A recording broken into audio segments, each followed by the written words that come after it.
한반도는 동북아의 심장부로 미국, 중국, 러시아, 일본 등 강대국들의 이해가 교차하는 전략적 요충지입니다.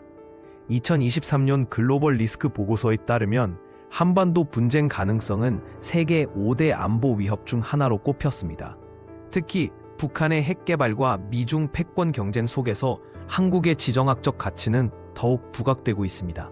역사적으로 한반도는 주변 강대국들의 각축장이었으며 오늘날에도 그 중요성은 변함없습니다. 북한은 2023년만도 30회 이상의 탄도미사일을 발사하며 국제사회를 도발했습니다.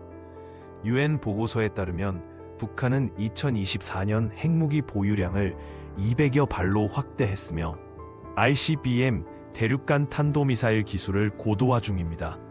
특히 우크라이나 전쟁 이후 러시아와의 군사협력이 강화되면서 미사일 기술 수출과 유엔 제재 회피 시도가 빈번해졌습니다. 이는 한반도 안보에 대한 직접적인 위협으로 작용하고 있습니다. 한국은 북한의 위협에 대응해 한국형 삼축 방어체계 킬체인 KAMD, KMPR을 구축 중입니다. 2024년 국방백서에 따르면 현무5 탄도미사일 사거리 3000km과 TAHAD 시스템으로 북한의 핵미사일 위협을 차단합니다. 특히 레이더 탐지거리 1000km의 그린파인 레이더는 전방위 감시가 가능합니다. 그러나 전문가들은 북한의 기만 전술과 다수 미사일 보화 공격에 대한 대비가 필요하다고 지적합니다. 2024년 한미 정상회담에서 양국은 핵 기동 연습을 포함한 확장 억제 강화에 합의했습니다. 현재 주한미군 28,500명과 한미연합 군사령부는 북한 도발 시 즉각 대응 태세를 유지합니다. 특히 매년 실시하는 울리 프리덤 쉴드 연습은 50만 명이 참가하는 세계 최대 규모의 군사훈련입니다. 그러나 트럼프 재집권 시 주한미군 감축 가능성은 한국 안보의 불확실성으로 작용하고 있습니다. 한미일 안보 협력 강화에 대해 중국과 러시아는 강력히 반발하고 있습니다. 2023년 유엔 안보리 회의에서 중국은 THAD 배치를 지역 불안정화 요인으로 규정했습니다. 러시아는 북한과의 군사협력을 확대하며 한국에 대한 압박을 강화 중입니다.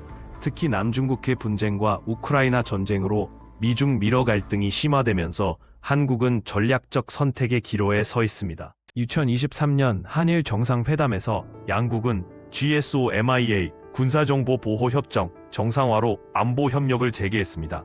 그러나 여전히 독도 문제와 위안부 피해자 문제는 해결되지 않은 과제입니다.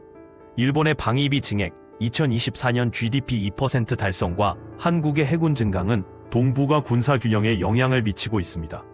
역사적 갈등 속에서도 북한 위협에 공동 대응해야 하는 것이 현실적인 안보 딜레마입니다. 한국의 글로벌 반도체 시장 점유율 60% 이상은 국가 안보의 핵심 요소입니다.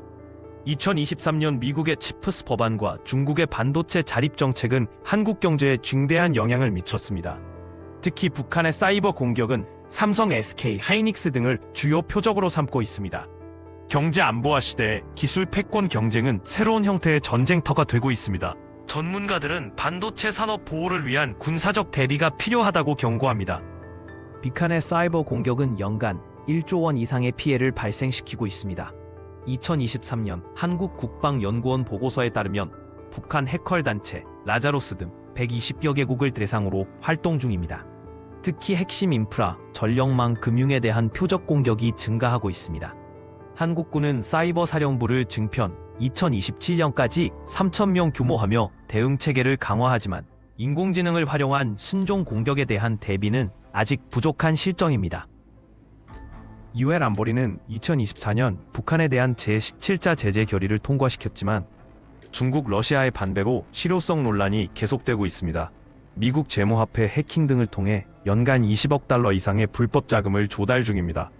전문가들은 제재의 피로 현상이 나타나면서 새로운 접근법이 필요하다고 지적합니다.